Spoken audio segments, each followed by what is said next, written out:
Hello class video. So in this video we are going to see species spotlight episode 4. So in this video we are going to see about Zebrasoma belliferum, aka Pacific Ocean sailfin tang.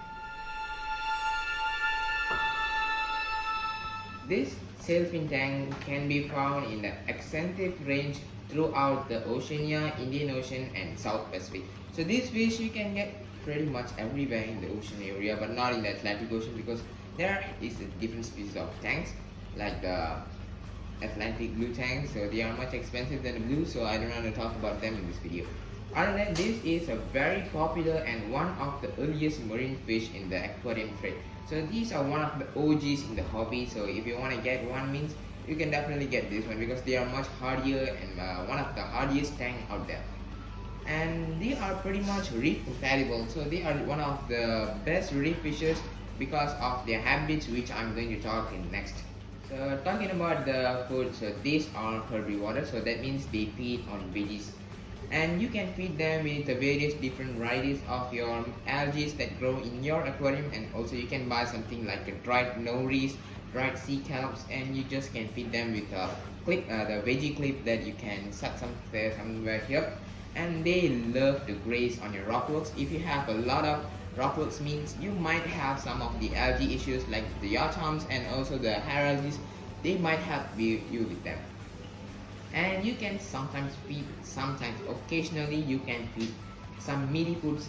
For example, you can feed with brine, mysis and also krill, and these are one of the famous and also common crustaceans that can get in the ocean, so that's why I try to feed with them. So but you can have some the copepods, the hepods, something like small crustaceans, the microscopic organisms, you just can feed them. So talking about the tank size, so these tanks can grow pretty large, so and they love to freely swim in the ocean, so you need to recreate something like that.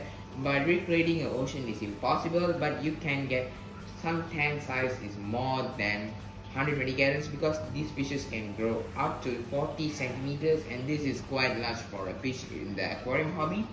So you can go for some pool ponds, which is getting little popular in our hobby, but it's very popular in the freshwater side but not in saltwater because of the maintenance of them, because you need to see the tank to get what the problem and how to solve it. Other than that, these fishes love to swim all day, so you need to get a big tank as I told, and small tanks is good for the juveniles and only the smaller specimens because they won't move a lot and they kind of outgrow the tank in a few months or a few years. It's not more than a couple of years to them to outgrow the tank. Mine is a very large specimen, so that's a full grown, I think. That's not a full grown, but it's kind of reaching the adult stage. That's about, if I'm not mistaken, around 25 centimeters, so that's a kind of large specimen. But this tank is not enough for him. This is 100 gallon, but it's still small because of the length is not too much in this tank, but the height is too much, so that's why the water volume is increasing. But I'm having some plans to increase the volume of the tank, also the size, so that the fish can live happily in the future.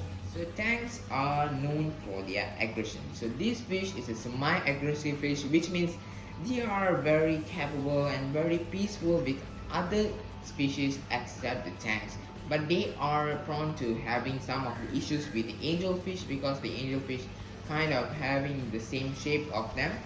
You can get some of the other tanks other than the Zebrasoma, for example, the yellow tang, the purple tang, the germ tang, the black tang, this Scopus tang, and also the Desjardini, and also other sailfin tanks. The Desjardini and sailfin kind of looking similar fishes, so they might have some of the aggression towards each because they just look similar. So they have some territory issues, so that they might fight. So before having some, please do some research on them and try to make your tank size bigger to have a higher success rate.